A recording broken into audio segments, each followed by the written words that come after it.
Hello friends, good afternoon. चलिए देखते हैं कि कल के दिन मार्केट में क्या हो सकता है और आज के दिन देखते हैं, डिस्कस करते हैं कि आज के दिन मार्केट ने क्या परफॉर्म किया। जैसा कि कल के दिन मैंने आप लोगों को बोला था कि अगर कल के दिन अगर मार्केट जैसे ये कल के दिन जो मार्केट ट्रेंड ट्रेंड में गया, ट्रेंड में होने के बाद में अगर कोई बड़ा गैप अप मिलता है 100 150 200 पॉइंट का जो भी हमें गैप अप मिलता है तो वो सेल ऑफ हो जाएगा। और वो रीज़न क्या था मेरा कहने का, रीज़न इसलिए था कि जिन लोगों ने यहाँ पे बाइंग करी होगी, यहाँ पे बाइंग करी होगी या यहाँ पे बाइंग करी होगी, जो भी ये बाइंग करने के बाद में वो कहीं न कहीं तो अपना प्रॉफ़िट बुकिंग करेंगे ना। जो मार्केट में जो बड़े लोग हैं, वो लोग तो अपना कहीं न कहीं प्रॉफ़िट बुकिंग करेंगे। तो जिन लोगों ने मान लीजिए कल के दिन यहाँ पे एक चैनल क्रिएट किया, चैनल क्रिएट करने के बाद जैसे ही ब्रेकआउट दिया, ब्रेकआउट देने के बाद में अपने लोज़ को कहीं भी इसने टच नहीं किया। जैसे ये लोज़ है, फिर यहाँ लोज़ है, फिर ये किसी भी अपने लोज़ को टच नहीं किया। टच करने के बाद अब कल के जैसे ही मार्केट में आज लगभग 150 पॉइंट का गैप अप होने के बाद में एक अच्छा सेल ऑफ आया। ये सेल ऑफ नहीं बोलेंगे, ये रिट्रेसमेंट है। रिट्रेसमेंट इसलिए क्योंकि इन लोगों ने जितने लोगों ने ये प्रॉफ़िट बुकिंग जिन लोगों ने यहाँ पे खरीद करके रखे हुए थे, उन लोगों ने अपना प्रॉफ़िट बुकिंग करी। तो अब कल के दिन देखते हैं कि कल के दिन मार्केट में क्या हो सकता है। जैसे कि आज के दिन जो है ये एक चैनल बनाया।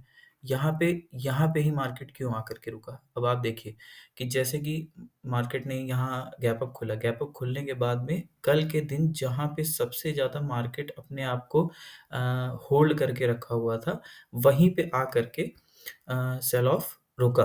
अब ये एक सपोर्ट था, सपोर्ट पे आकर के रुका, सपोर्ट पे आने के बाद में इसने अपने आप को सपोर्ट लिया। जब भी नीचे आया मार्केट एक अच्छी खासी बड़ी ग्रीन कैंडल बनी है। एक ग्रीन कैंडल क्या है? जिन लोगों ने भी यहाँ पे अपनी प्रॉफ़िट बुकिंग करी है, वही एक ये ग्रीन कैंडल आई। एक स्पाइक जो आया है वो इसी चीज़ का है। क्यों? क्योंकि इतना बड़ा मार्केट नीचे गिरने के बाद में जो लोग प्रॉफ़िट यहाँ पे बुक करे होंगे, इसकी वजह से ये ग्रीन कैंडल बनी। अब यहाँ पे एक चैनल क्रिएट किया। चैनल क्रिएट करने के बाद में धीरे, धीरे, धीरे, धीरे प्राइस एक्शन बनाते हुए ये ऊपर ही जा रहा है।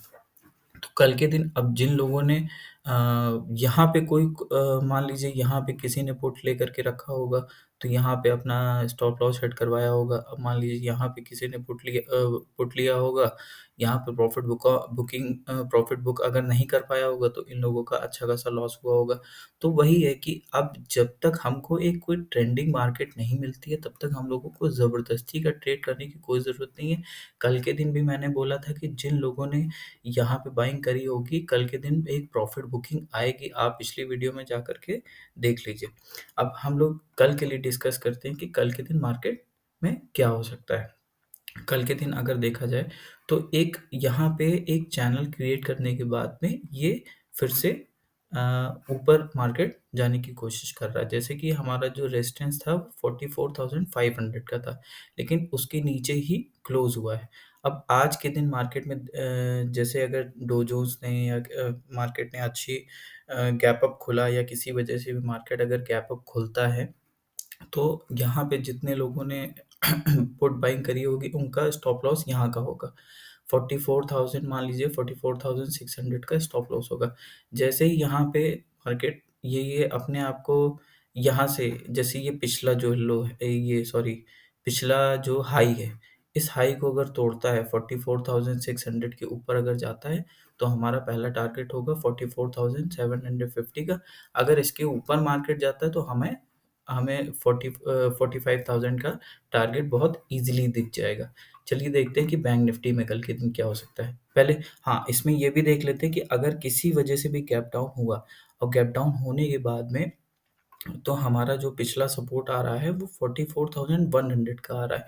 तो मार्केट हमें यहाँ भी देखने का अगर ये चैनल है, इस चैनल के नीचे अगर आता है, तो अगर यहाँ पे मान लीजिए मार्केट यहाँ खुला, खुलने के बाद में हमको तुरंत सेल ऑफ नहीं करना है।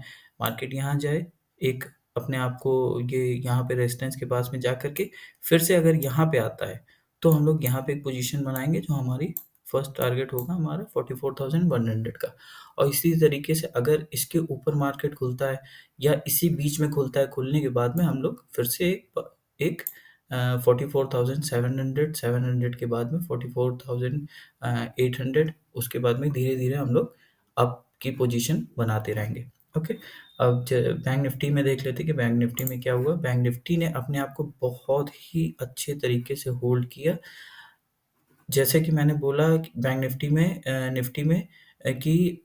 निफ्टी में जिस तरीके से लोगों ने अपना प्रॉफिट बुकिंग करा, उसी तरीके से यहाँ पे भी गैप अप होने के बाद में ये भी छोटा-सा गैप अप हुआ। छोटा-सा गैप अप होने के बाद में तुरंत मार्केट ने होल्ड नहीं कर पाया। अब क्यों? क्योंकि अपना जितना भी लोगों ने प्रॉफ़िट किया होगा, उन लोगों ने अपनी प्रॉफ़िट बुकिंग करी। बुकिंग करने के बाद में एक ये कैंडल अच्छा खासा, 1 सेकंड, ये कैंडल रिवर्सल का आया। यहाँ पे रिवर्सल होने के बाद में मार्केट ने अपने आप को धीरे, धीरे, धीरे, धीरे, धीरे, धीरे अप ट्रेंड में ही मार्केट जा रहा है। तो हम लोगों को ये देखना है कि अब मार्केट में कल के दिन क्या हो सकता है।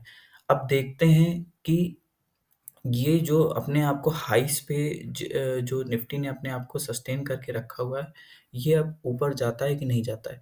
अब होना क्या है मार्केट में? मार्केट में ये होना है कि अगर कोई गैप अप हुआ, मान लीजिए ये एक चैनल है, ये चैनल के ऊपर अगर मार्केट ऊपर जाता है, इसी के बीच में अगर मार्केट खुलता है, खुलने के बाद में अगर अपने आप को सस्टेन करता है, सस्टेन होने के बाद में फिर से जाता है, तो हमारा फिर से टारगेट होगा 20,150 का, 50 के बाद में 20,200 का हमारा दूसरा टारगेट होगा।